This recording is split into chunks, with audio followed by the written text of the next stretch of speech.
Hello friends, welcome to my channel. आज हम पढ़ने जा रहे हैं प्रेसिडेंट, इसके सारे articles, all articles explained here. ठीक है, आर्टिकल 52 टू 62 जो प्रेसिडेंट का आर्टिकल है वो हम पढ़ने जा रहे हैं और इसको हम एक ट्रिक के द्वारा याद करेंगे जो कि आगामी यूपीएससी, जेपीएससी, बीपीएससी सारी परीक्षाओं के लिए इम्पॉर्टेंट है। तो बने रहिए हमारे साथ 10 सिविल पाथ पर। देखते हैं प्रेसिडेंट ऑफ इंडिया से रिलेटेड इम्पॉर्टेंट आर्टिकल्स को। आज हम पढ़ने जा रहे हैं प्रेसिडेंट ऑफ इंडिया के इम्पॉर्टेंट आर्टिकल्स को। ये है आर्टिकल 52 टू 78, पर मेनली हम लोग यहाँ पढ़ेंगे 52 टू 62। प्रेसिडेंट से ज़रूरी ये ही 10 आर्टिकल माने जाते हैं, उसके आगे की भी ज़रूरी हैं, उसको मैं अलग से फिर दूसरे लेक्चर में कवर करूँगी। आज सबसे मेन 52 से 62 को पढ़ते हैं। तो देखो क्या कहते हैं आर्टिकल 52 टू 78 इन पार्ट 5, है ना। प्रेसिडेंट के बारे में कहा दिया गया है part 5 of the constitution that deal with the union executive. हमारे प्रेसिडेंट क्या हैं? Union executive. तो यूनियन एग्जीक्यूटिव क्या होता है? The union executive consists of the president, the prime minister, the council of ministers and the attorney general of India. मतलब क्या क्या है हमारे यूनियन एग्जीक्यूटिव में, ये क्वेश्चन भी आता है। President, prime minister, council of minister, है ना, काउंसिल ऑफ मिनिस्टर और अटॉर्नी जनरल ऑफ इंडिया। बहुत लोगों को याद भी नहीं रहता वो कि इसमें अटॉर्नी जनरल ऑफ इंडिया को भी रखा गया है। काउंसिल ऑफ मिनिस्टर्स हो गए हमारे president, prime minister, the council of ministers and attorney general of India. फिर क्या है? The president is the head of the Indian state. Indian state का हेड कौन होता है? President. She is the first citizen of India and acts as the symbol of unity, integrity and solidarity of the nation. देश का प्रथम व्यक्ति, राष्ट्र का प्रथम व्यक्ति कौन होता है? राष्ट्रपति। अभी हमारे राष्ट्रपति कौन है? माननीय श्रीमती द्रौपदी मुर्मू जी। तो वो क्या हैं? She is the first citizen of India. India की प्रथम नागरिक कौन है? राष्ट्रपति श्रीमती द्रौपदी मुर्मू जी अभी हैं।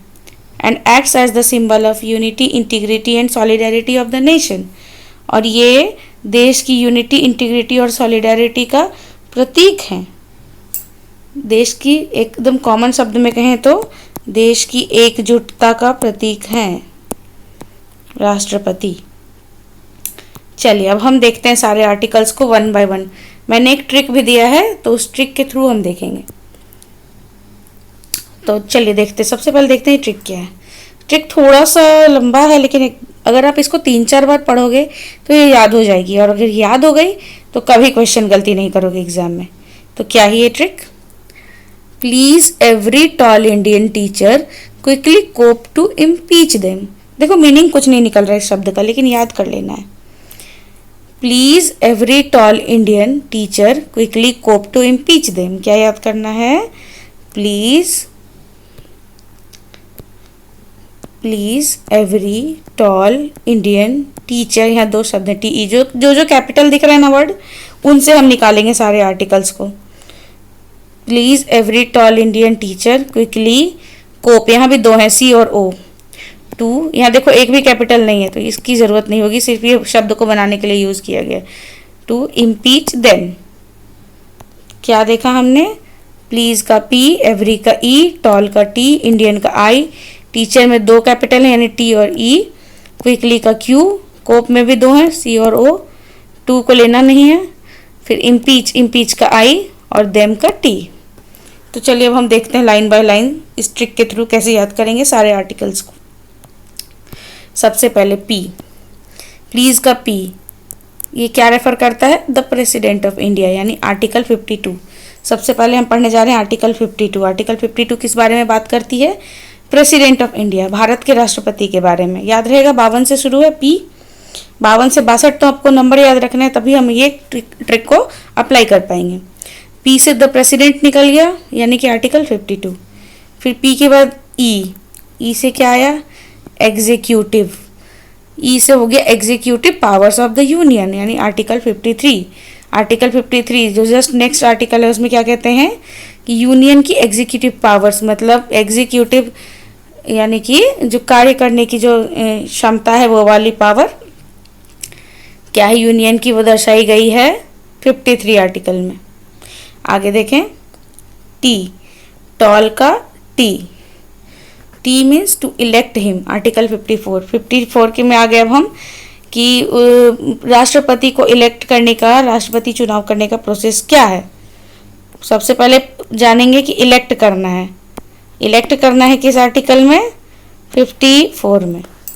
फिर अब हम आ गए, एक मिनट को साफ कर दूं मैं, हाँ 54 तक हमने देखा, अब हम आ गए आई में, यानी कि इंडियन का आई। आई क्या कहता है, इनडायरेक्ट इलेक्शन प्रोसेस या मैनर ऑफ इलेक्शन, यानी आर्टिकल 55। लाइन बाय लाइन पढ़ते जा रहे हैं ना हम। 55 जो आर्टिकल है वो कहता है कि जो राष्ट्रपति का चुनाव होता है वो डायरेक्ट नहीं होता, वो इनडायरेक्ट होता है, इनडायरेक्ट प्रोसेस होता है। और इस चुनाव प्रोसेस पे मैं सेपरेट वीडियो बनाऊंगी अगर आप कहोगे, या फिर मैं पॉलिटी की सीरीज शुरू करूंगी तो उसमें डालूंगी। तो राष्ट्रपति चुनाव का जो तरीका होता है ना वो इनडायरेक्ट है। लोग सीधा मतदान नहीं करते, बूथ में जाके, पोलिंग बूथ में जाके जनता मतदान सीधे नहीं करती राष्ट्रपति के चुनाव के लिए। जनता अपने रिप्रेजेंटेटिव को चुनकर भेजती है जो ऊपर जाकर राष्ट्रपति के चुनाव में हिस्सा लेते हैं जनता का रिप्रेजेंटेटिव बन के। इस प्रोसेस को मैं आराम से एक्सप्लेन करूंगी। तो क्या है आर्टिकल 55 क्या कहता है, इनडायरेक्ट इलेक्शन प्रोसेस, मतलब राष्ट्रपति का चुनाव डायरेक्ट नहीं है, indirect. Manner of election, election का तरीका क्या है राष्ट्रपति चुनाव का। अब हम चले अगली ओर, यहाँ पे आ गए टी एंड ई, दो शब्द उठा रहे हैं ना हम, टी एंड ई। पहले टी, टी क्या कहता है, term of office of president, article 56। Article 56 क्या कह रहा है कि राष्ट्रपति का कार्यकाल कितने साल का होगा, कितने समय का होगा। हम सब जानते हैं राष्ट्रपति का कार्यकाल 5 साल का होता है। तो term of the office of president क्या हो गया, 5 ईयर्स, और ये आ गया आर्टिकल 56 में। और उसी के साथ लगे हाथ आर्टिकल 57 क्या कहता है, एलिजिबिलिटी ऑफ री इलेक्शन।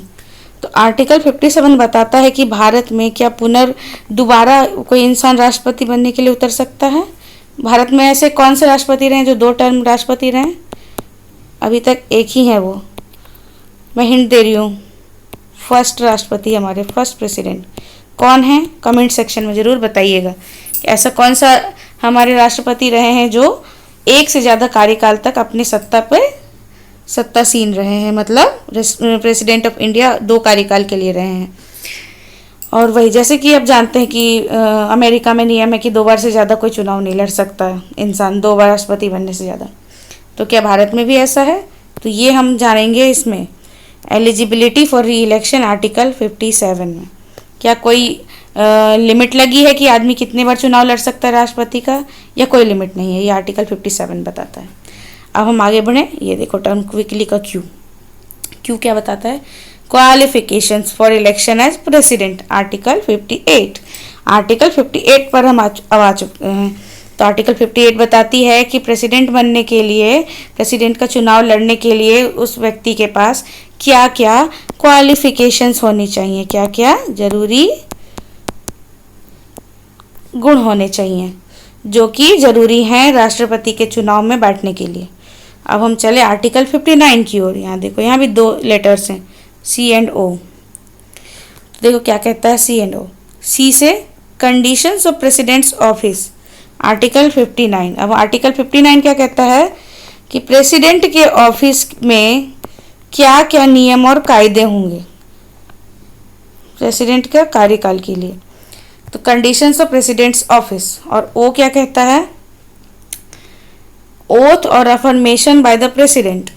ओथ मतलब क्या हो गया, ओथ मतलब हो गया वो जो लेते हैं ना शपथ,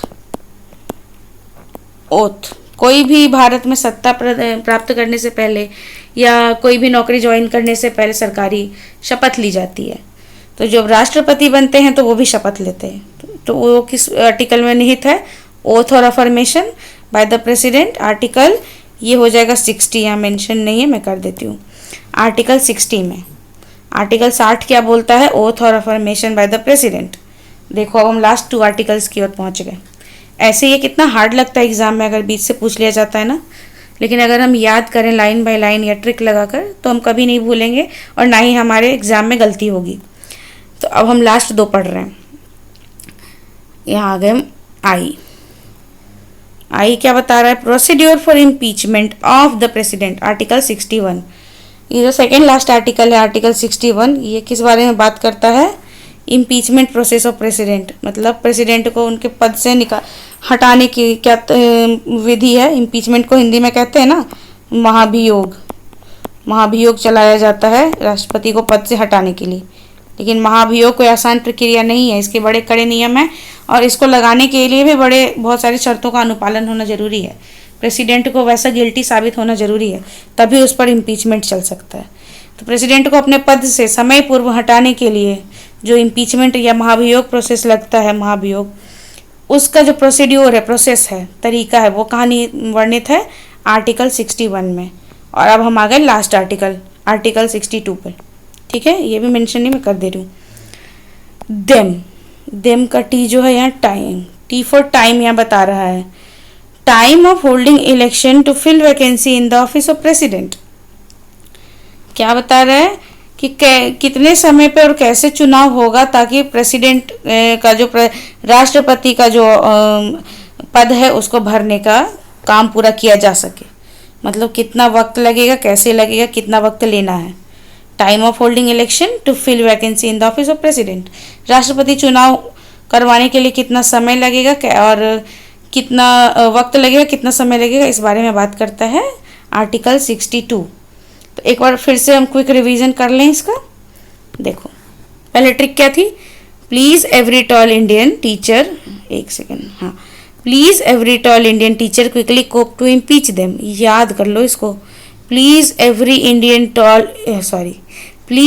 toll Indian teacher quickly cope to impeach them. इसको याद कर लोगे ना तो आराम से सारे आर्टिकल्स हो जाएंगे। तो पी, प्लीज का पी आ गया, पी से क्या हो गया, ओके सॉरी, हाँ, प्लीज का पी आ गया और पी से क्या हो गया, P for the president of India, article 52। Article 52 बात करता है राष्ट्रपति के बारे में। आर्टिकल 53 क्या बात करता है, E for executive powers of the union, union के एग्जीक्यूटिव पावर्स के बारे में। फिर आर्टिकल 54 क्या बात करता है, टी फॉर इलेक्ट हिम, मतलब कैसे इलेक्ट किया जाए राष्ट्रपति को, राष्ट्रपति का चुनाव करवाया जाए, इसके बारे में आर्टिकल 54 बात करता है। आर्टिकल 55 किस बारे में बात करता है, इनडायरेक्ट इलेक्शन प्रोसेस या मैनर ऑफ इलेक्शन, मतलब कि किस तरीके का तरीका होता है चुनाव करवाने का राष्ट्रपति के लिए, उस तरीके के बारे में बात करता है आर्टिकल 55, जो कि इनडायरेक्ट तरीका होता है ना, डायरेक्ट इलेक्शन नहीं होते। फिर आ गए हम आर्टिकल 56 के बारे में, वो बात करता है term of office of president, मतलब राष्ट्रपति के का कार्यकाल कितने वर्षों का होगा, ये बात करता है आर्टिकल 56। और आर्टिकल 57 बात करता है एलिजिबिलिटी फॉर री इलेक्शन, क्या राष्ट्रपति पद पर जो व्यक्ति है वो री इलेक्शन के लिए एलिजिबल है या नहीं, इस बारे में बात करता है आर्टिकल 57। फिर अगर आर्टिकल 58 की ओर, जो कि बात करता है qualifications for election as president, मतलब कि राष्ट्रपति बनने के लिए क्या क्या क्वालिफिकेशन गुण की ज़रूरत होती है, इस बारे में बात करता है आर्टिकल 58। आर्टिकल 59 बात करता है कंडीशंस ऑफ प्रेसिडेंट्स ऑफिस, मतलब राष्ट्रपति का जो राष्ट्रपति जहाँ काम करते हैं, जो राष्ट्रपति का पूरा कार्य करने का जो सिस्टम होता है, उस बारे में जो कंडीशंस होती हैं उसके बारे में बात करता है आर्टिकल 59। और आर्टिकल 60 बात करता है ओथ और अफर्मेशन बाय द प्रेसिडेंट, मतलब राष्ट्रपति के द्वारा लिया जाने वाला शपथ के बारे में बात करता है आर्टिकल 60। आर्टिकल 61 बात करता है procedure for impeachment of the president, मतलब राष्ट्रपति को उनके पद से हटाने के लिए जो महाभियोग लगाया जाता है उसके बारे में बात करता है आर्टिकल 61। और आर्टिकल 62 क्या बात करता है, आर्टिकल 62 बताता है कि time of holding election to fill vacancy in the office of president, मतलब राष्ट्रपति के पद में अगर वैकेंसी है, वैकेंट है, तो उसको फिल करने के लिए कितना समय और कितना कार्यकाल लगेगा, इस बारे में बात करता है आर्टिकल 62।